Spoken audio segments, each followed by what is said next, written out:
Hello, guys. Oh, hold on.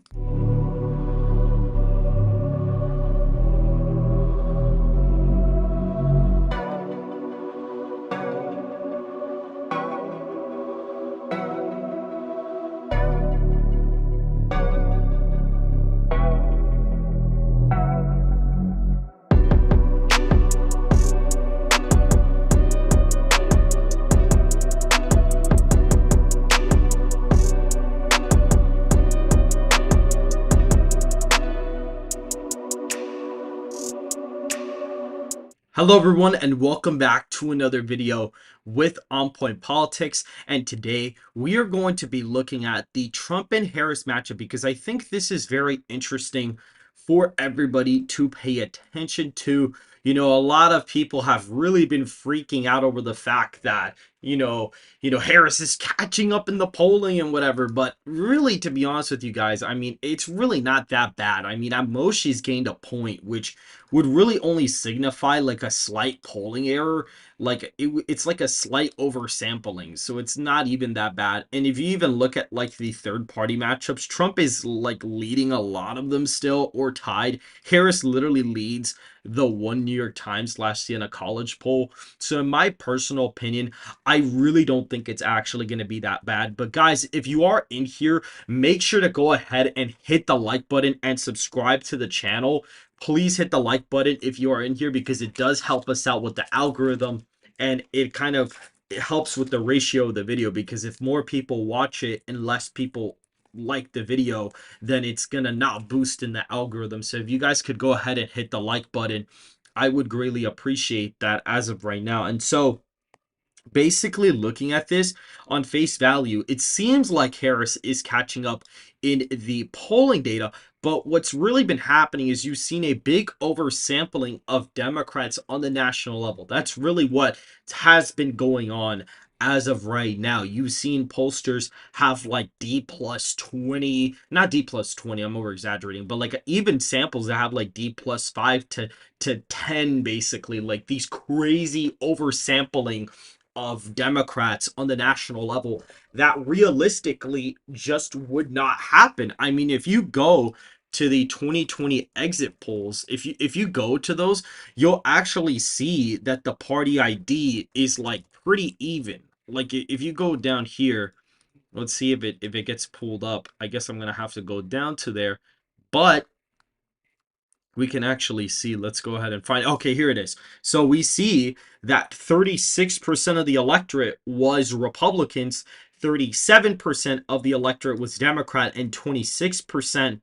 is independent. But the problem is pollsters have Democrats oversampling Republicans by like a ridiculous amount, to the point where it wouldn't even really be a realistic result. Even if you look at 2016 exit polls, you'll actually see the exact same thing. If we actually go down to party, let's go ahead and see if we actually find the party ID here. I wonder if they even have them. Let's go ahead and let's see. Okay, here we go. Party affiliation. Oh, I guess they don't have the crosstabs for these in this cycle. I wonder if CNN has them. Let's see if CNN has them. Ryan R for 2 says, why do they oversample? It's because of the response bias that we have from Harris being the new nominee, but pollsters are not really necessarily adjusting properly for an unrealistic party sample. Like you see, even here, like Democrats actually had a more favorable environment in 2016. It was around D plus 3. You don't see D plus 6, D plus 10 sampling. And that's the problem that is happening with new polls. Even after they weigh, their samples are still heavily Democrat, to the point where it would be a pretty unrealistic result. By the way, I know Andrew in the comments just said do not use CNN, but basically all the polling websites have the same numbers either way for most of their, crosstabs and stuff like that. Most of the news outlets tend to really have the same amount. And so that is what's pretty interesting. Overall, you kind of had this scenario where the electorate usually is not that far off one way or another, but pollsters are not correcting for it properly And then that's the problem that you get. You end up having a big oversampling of Democrats as of right now. And so, and yeah, I see that Carson said LT is going wild because Trump won't debate her until she's the official nominee, which he didn't explain in his new video. Yeah, of course he wasn't going to explain because he's not going to be honest. I mean, at the end of the day, at this point, who knows if the Democrats swap out for a third candidate? We don't know. And so at this point, to play their game, I mean, we could let me see. JD Vance attacked Jennifer Ashton as disgusting after childless cat lady rebuke. Okay, that's good. Thank God that he did that. I need him to double down on that as much as possible because he's not even wrong about that, to be honest. He he wasn't even. Oh my God, Trump body college. She was a bum 3 weeks ago. Oh my God, that's crazy. Oh wow, really? That is interesting. Obama reportedly wanted Arizona Senator Mark Kelly to be the top of the ticket, not Kamala. That is really interesting. I wouldn't have expected that. So basically, the chance of Michelle being the nominee is like 0%. So we don't have to worry about that anymore. But damn, that's crazy. I didn't think. I'm actually surprised by that. I wouldn't have guessed that at all, actually. That is pretty funny. I would have actually never guessed that, to be honest with you. I would have never guessed that at all. That is very interesting. Now, something pretty cool to note is the pollster for the channel that basically has tended to do all of our polling. We actually see that the New York Times, or not the New York Times, but Ready Go Politics. Oh my God, what is going on here? I hate it when my Mac does this. We see that Ready Go Politics actually sponsored a poll with SoCal Research, and we actually see that Donald J. Trump himself, the president, he reposted one of the polls that Ready Go, sponsored for SoCal Research. And SoCal Research, for all you know, is actually the person who does the polling for the channel. And so we are currently conducting a poll in Georgia right now, and if it does get posted on interactive polls, which I honestly think now they probably will start posting all of them. Hopefully they do. This is the first poll that interactive polls posted on here. If they do post it, then we may actually see Donald J. Trump himself possibly repost one of our polls. That would be pretty cool if that actually ended up being the case. That would be pretty awesome. But we now see here, with the Olympics, we kind of had, a weird thing where basically it's like right now it's basically right now the Olympics kind of had a big LGBTQ opening, and so that was a really big problem. So also we saw Fox News kind of have a lot of polling come out that has Harris very favorable, but the Fox News polling isn't done by neutral pollsters. Fox News literally has like a liberal pollster do their polling for them. So the fact that Trump is even tied in the Rust Belt in some of these polls is actually pretty good, because that means that Trump's probably up a couple points in some of these states.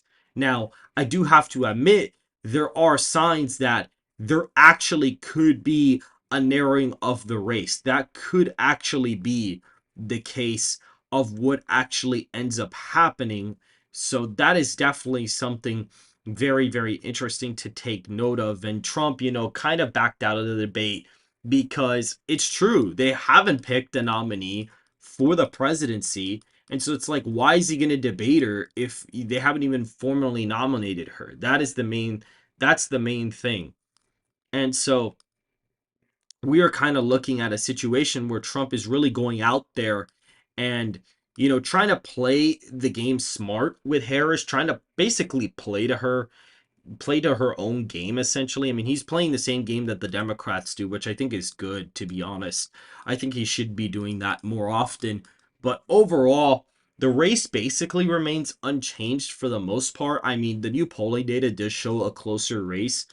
And in my personal opinion, with the polls that are coming out of Minnesota, I think it would be fair to say that the state possibly ends up moving into the Democrat column. I wonder if we were to update the polling average well, actually, again, we don't even have polling here anymore because we don't use state polls for the electorate, but Trump is still winning Minnesota by 3 according to the forecast. So he's still up there pretty comfortably.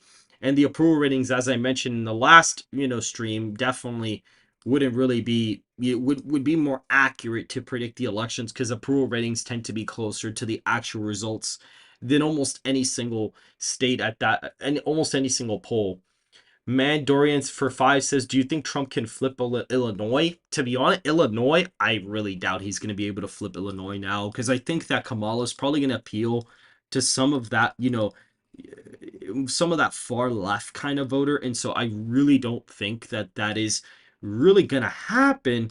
But I probably could see, for example, I feel like all the swing states are probably going to be over 5 points, to be honest. I mean, even if you look at the polling aggregates themselves, I mean, Pennsylvania, Trump's up by 3. The polls tend to be off by like 2 to 3 points there. Trump is up 4.5 in Georgia. And I think with his rural support being understated, you may actually see a bigger polling error in Georgia. In the five-way race, you actually have a 2-point race. So that's actually closer. Now, what's pretty interesting is because Donald Trump seems to be doing worse with Kennedy on the ballot now. Like, it's been a consistent trend. Every single poll, even our poll, we find that RFK Jr. is actually hurting him, which would be kind of counterintuitive to our initial kind of prospects of, electoral politics, because usually they tend to hurt the incumbent party.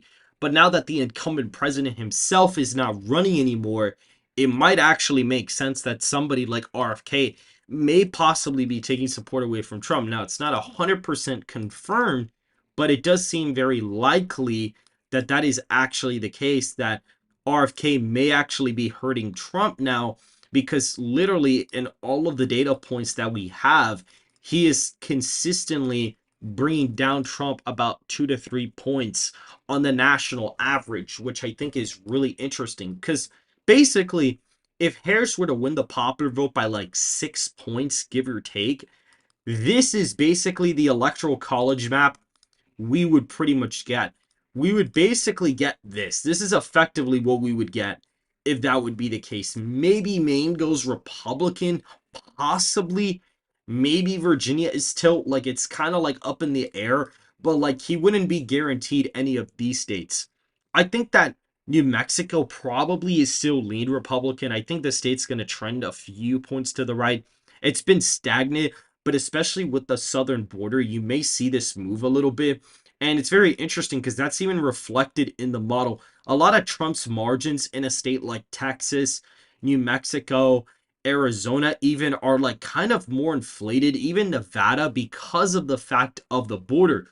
What's really interesting is if you actually go to civics, and I've mentioned this in a video before, if you notice the spread between Trump's favorable and Kamala's favorable in the Sun Belt, like in that southern western part where the border is, it's like a huge difference. It's a huge difference. Even in Texas, oh look, actually they updated the favorability ratings. I'm probably gonna have to go ahead and update some of these, because they actually did update some of the favorables. But he actually has a net favorable rating in Nevada. You see, like here, his favorables are actually not that bad. Like his favorables are actually not the worst here. And it's because he's actually gaining here because of the southern border crisis. That's mainly what's going on. Even Harris's approval in that part of the country is actually a little bit worse than before. Like, it's a lot worse. Like, if you were to go on a map, you see she's down 33 points in Texas. Like, she's literally at 30% of the electorate. Trump is like at 49. That's like a 19-point win, which is pretty crazy. And if you look in Nevada, Trump's at 48. Harris is like at 33. That's like a huge difference. I wonder what she is at nationally. Oh, I wonder what she's at nationally. Oh, wow. Oh, wow. That is going to really change the race. I wonder what Trump is at nationally. He's still at 42. Okay, yeah, when I put that in the model now, that's going to like completely change the model. But if you see here, her approval rating basically spiked like really hard. That's definitely going to change the model quite a bit. Because if I plug that in, yeah, that like completely is going to change the race. It's going to make it a lot closer. You'll see it now, but certain states are going to be a lot more competitive. Apparently, Trump is still ahead in New Hampshire, Minnesota, and Maine at large, actually. So it didn't really change it too much, but Virginia is actually lean Democrat, and Trump is winning the popular vote by 5.9%, which would actually match that third party matchup that we had nationally. So that is pretty interesting. So to basically update the forecast, pretty much Trump is in a tilt margin in Minnesota, Maine, and New Hampshire all at the same time. He's losing Virginia by about 3 or so. And if we look at Oregon, we see he's losing there by 8, 10 points in Washington. Harris is up 20 points in Cali. We see Harris is up 19 in Hawaii. We see Illinois is about 6 points. I wonder what the state favorability differences are now, because I feel like now if I were to go here and change these, I feel like she might actually be leading in New Hampshire, maybe leading in Minnesota, probably might be leading in Maine at large. I'll probably update that when I get off the stream. But clearly, this is what tends to end up happening. Hey man, I love your bids, but why do you use betting odds to substantiate your predictions? I don't use betting odds at all. I actually don't include betting odds in my model at all. So I literally don't include betting odds whatsoever. Her honeymoon phase will be over soon. Now, again, yes, this is a Democrat response bias, but clearly the fact that her approval rating shot up 2 points is that's a pretty big deal. And also, too, like they really hadn't been updating this aggregate too much.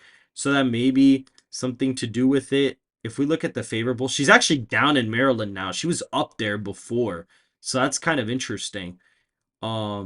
I'm actually curious to see like if we were to update the favorables like in real time, how would it actually affect the map? Because I think that she may be closer in some states now.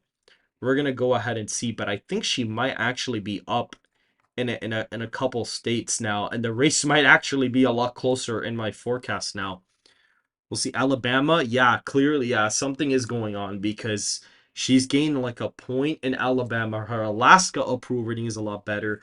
Her Arizona approval rating went up 2 points. In Arkansas, she's up like a point. California, she gains 2. Colorado, she gains 2 points as well. Connecticut, if we go over there, she actually lost some approval rating there. She actually went down. And in Delaware, she gained a point. District of Columbia, I kind of have a placeholder there. Florida, same approval rating. Georgia, I wonder what that's at.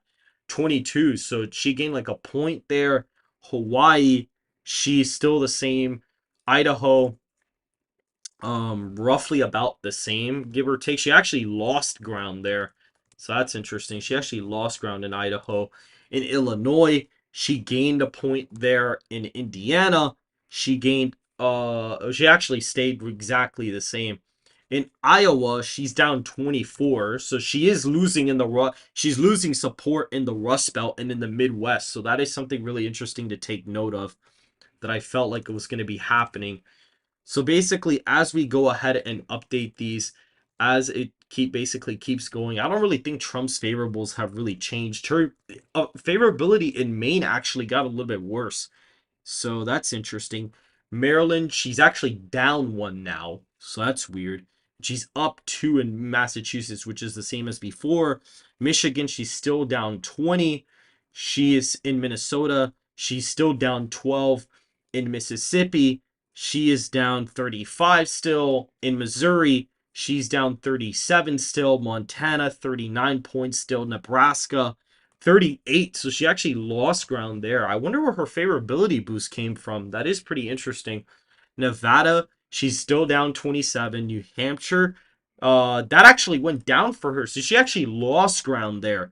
New Jersey, she's now down 8 points. So she lost some ground there. New Mexico, she gained like a point there.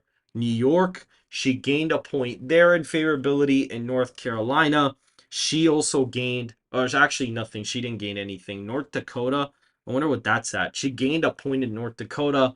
Ohio, she's at about 28.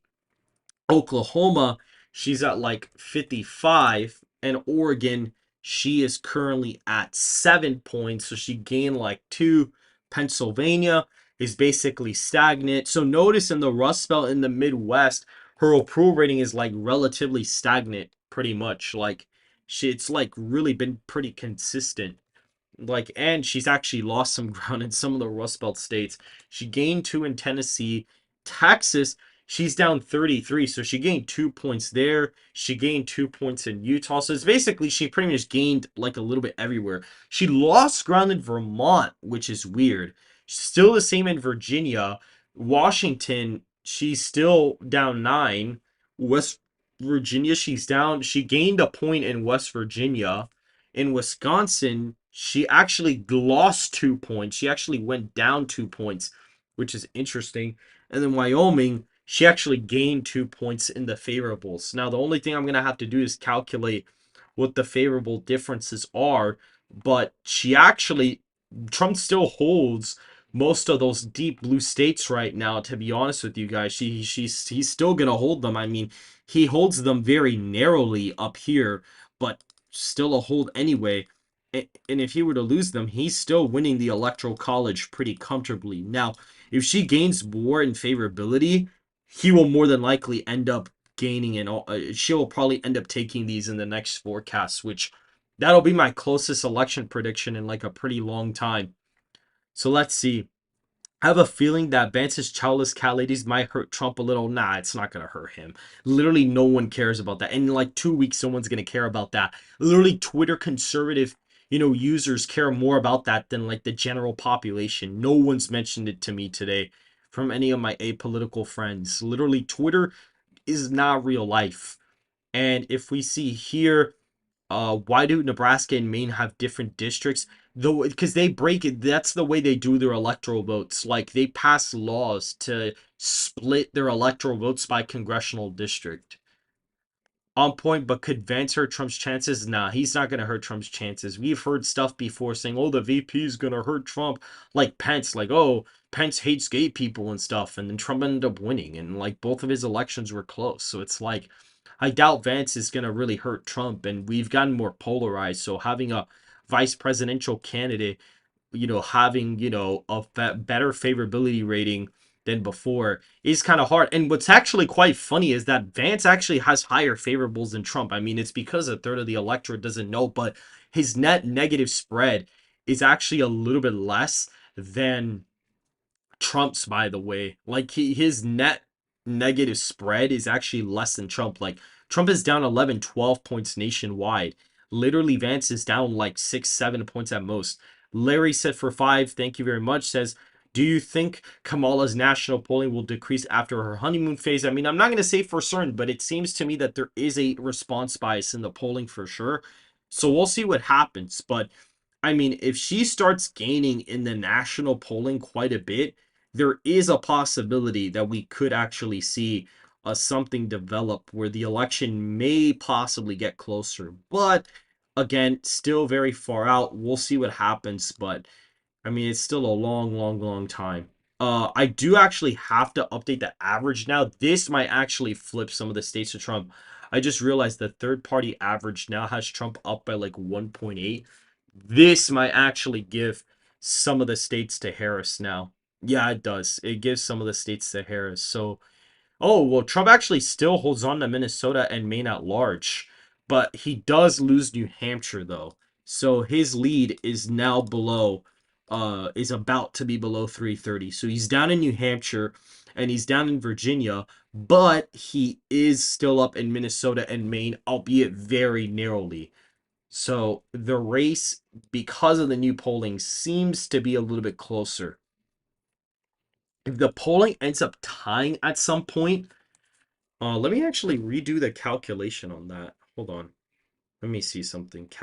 Calculator 1.8 plus 4.5 is 6.8. So I had that a little off. I don't think that really shifted it too much. Nah, it didn't really shift it that much. But there are some margins that are a little bit stronger for Harris now. But they do align with a lot of the national polling and state polling that we've been getting.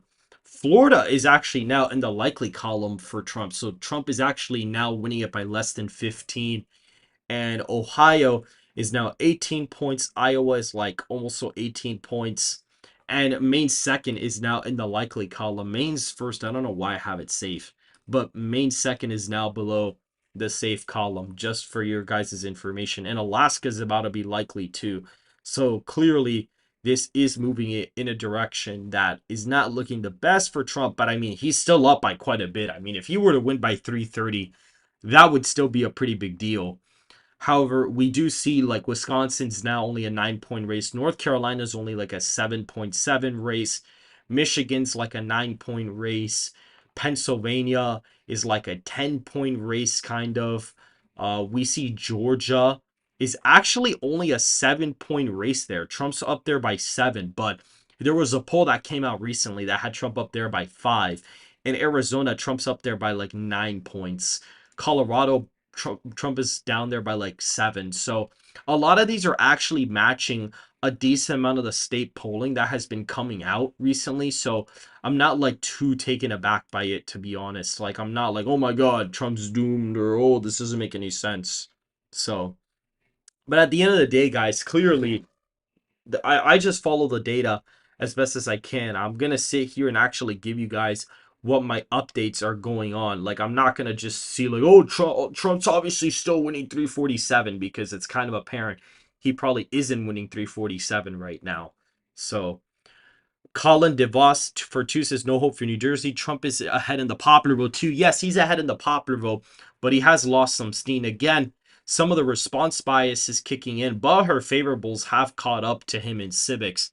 So it's like that definitely plays a factor into it being slightly closer. And also too, her favorables did get better, and I haven't even updated their spread of favorability. So if I were to update that, that probably makes the race even closer. Like, that may possibly give Minnesota and Maine to Harris. Let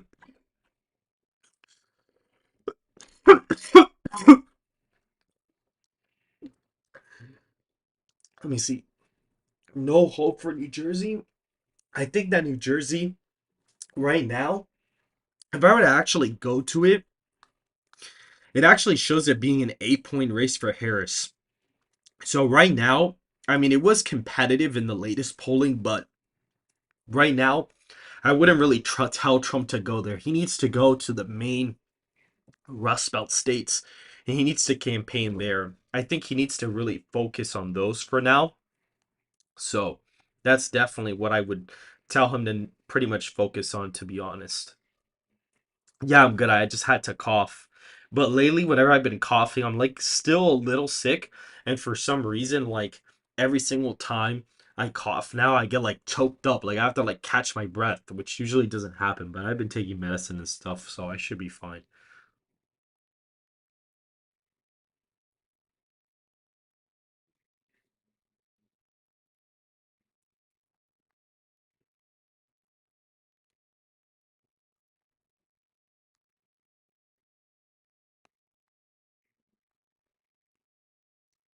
Austin Lewis for 5 says, "Do you think Trump is gonna win the election?" Probably. I think, yeah, he'll win it, but it depends on like how the polling looks, how the momentum shifts and stuff like that. Because I think he is gonna win the election, because Harris is a pretty beatable candidate, to be honest. Flamey Bird Drake, the mood of the stream feels somber. I hope Trump wins. I mean, yeah. Again, it's not like it's the end of the world. I mean, he still has 330 in my model. That's still pretty good. Like, I mean, if he were to be winning Virginia, he'd be back at 343. It's just Virginia has a lot of stake in electoral votes. So, and on the issues, she's not really hitting important things. So it's like, if they were to debate, I think he would gain a couple points, to be honest with you. Mandorian for 5 says, "I think the small Harris surge will go down in the next few days or within the week. I hope you get better." Well, thanks. I should be fine. And I don't think it's allergies either, because I actually don't have any allergies. I think I'm allergic to like a certain type of cereal or something, but like that's about it. Like, it's like, I don't even think it's cereal. I think it's like colored goldfish. Like, there's something in colored goldfish that I can't eat. And it's not like I would die, but it's like it like irritates my tongue. Like, it's like, and then like it just does weird stuff. Like, I get in like a really bad mood when I eat it for some reason. I don't know why, but that used to happen when I was a kid. Majestic 88 for 10. Thank you very much. Or 1888. What is your take on Lake not doing so well when Trump is doing decent in Arizona? I mean, it's a nationwide thing. Trump is outperforming the actual national Republican Party by quite a bit because the party itself is not really that popular with the mass electorate, especially with like really voters that are like actually concentrated in that in elections. That electorate's been moving left by quite a bit. And so that's why you're seeing like Senate candidates not necessarily perform the best. But Trump is going to carry over a lot of people. Now, no pun intended. Now, if I were to plug in these new margins into the Senate map model, you may get closer races. Like the Rust Belt may not actually be going to the Senate candidates anymore. So if I were to go to the Senate map and apply some of these margins, uh, Trump may, in fact, be losing, or some of the candidates may be losing the races. I mean, Kerry Lake is still winning really easily, according to this. But if we look at the Rust Belt, I mean, it seems like Ohode is still winning by like a tilt margin. McCormick is still winning by like a tilt margin. And in Michigan, it seems like Rogers is up by 1. But I need to update the polling averages on these two. I'll probably do another Senate video soon and like kind of update the averages. But I think overall, Republicans are still heavily favored to win the Senate, to be honest. And then in the House, if I were to go to that right now, again, it's not perfect because once again, I mean, I did all 538 districts. Like, look, I literally did every single one, but like between 2020 and 2022, they were redistricted, and so it's kind of like it's a little, it's a little facetious to say that that would be the case. I think probably like now that the popular vote's 5.9, they probably lead by like 3.9. So definitely some of the races, like we're gonna win less seats now compared to before, but it's not like, oh my God, there's no way, right? Like it's like not gonna happen, right? So that's kind of where I'm at with that, to be honest. So roughly give or take, I'd say possibly like a 2.9% popular vote down ballot. That's like roughly what I think would happen. Republicans still flip a bunch of seats though. Now, Dems still flip some seats, but again, it's not perfect because again, this is done with some of the districts being, kind of wonky in here. Austin Lewis for 10, thank you very much.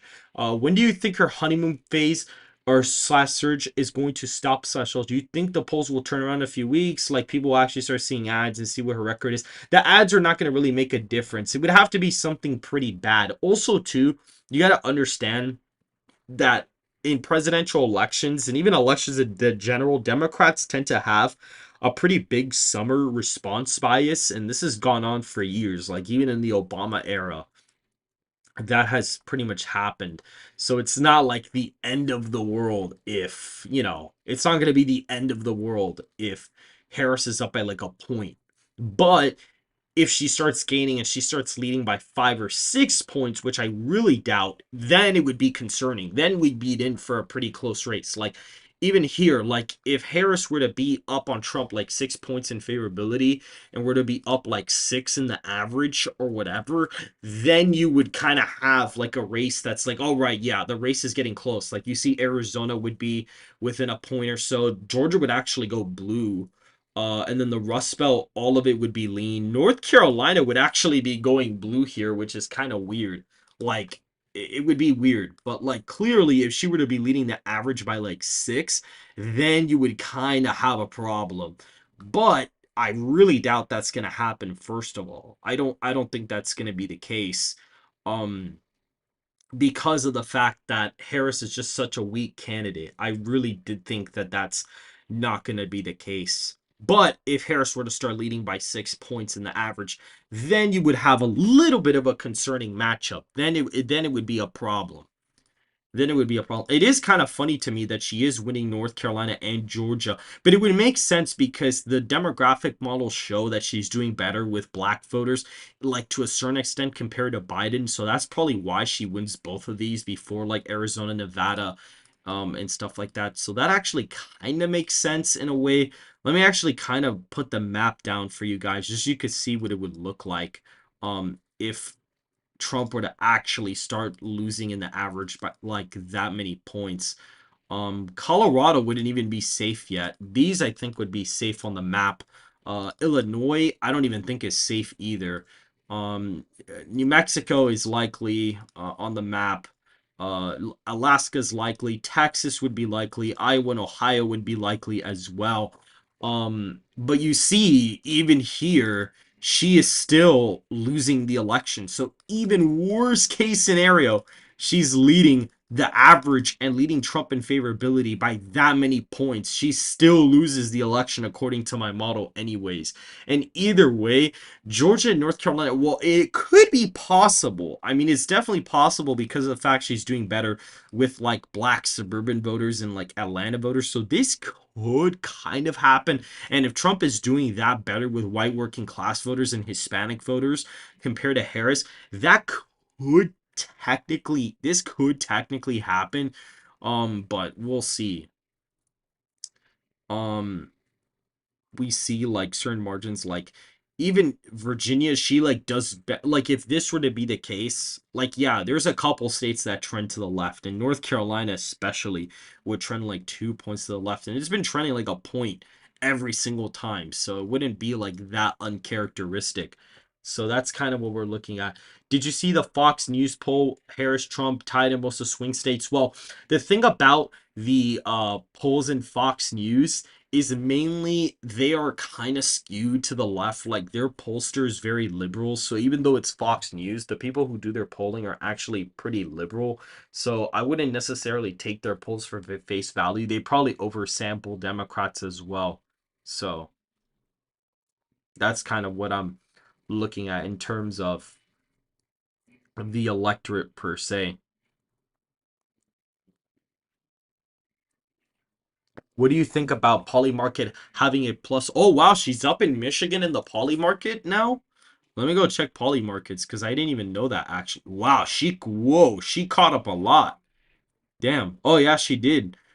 Oh wow, in Wisconsin, and oh wow, she's the Trump is barely leading in the betting markets in the Rust Belt now. Arizona, yeah, it's kind of going back to what it was like pre-conviction actually. Like a lot of these states are going back. Wow. Oh my goodness, that is crazy. I did not know she was up in Michigan's betting average. That doesn't even make sense because she hasn't even led a poll in Michigan, bro. These people who buy in the money like this are not good at this at all. That's crazy. Democratic nominee, 97%. Yeah, I figured. Kelly, 30% odds. I actually find it really interesting that Barack Obama wanted Kelly to be the top of the ticket. I may research into him a little bit now because that is really interesting. I did not know that he would want him at the top of the ticket. That kind of intrigues me a little bit. I may look into him now actually because that is really interesting. Yeah, like a 5.5 percentage point popular vote win. That's like basically what we have in the that's literally what we have for our margin. So that is pretty interesting. But I would say to be cautious, don't take this for granted because definitely she could be making gains. But I do believe that it is a pretty big response bias in the polling right now. That's what I think it is, based on what I've seen in the actual polling data. But if the data keeps shifting towards her, it could be something bigger than just a simple, response bias. So that I do want to point out that it could be something bigger, but again, it's not like guaranteed that Harris is gaining like a few points on Trump. Like that's just not the case at all. So this is the current map that I have for the Electoral College as of right now. So in terms of Trump's chances to win, I still say that it's heavily likely that Trump ends up winning the election fairly easily, but he does lose ground in some of the deep bluer states. And like once these go back, the race basically goes back to Trump getting less than 320 electoral college votes. So, guys, that's pretty much it for now, to be honest with you. I don't want to keep you guys here too long. I'm not going to repeat the same thing over and over again. So, this is basically it for now. I don't know if I'm going to live stream on the weekend because I am going to be pretty busy moving out my stuff from this dormitory. I'm moving to a new place for college next year.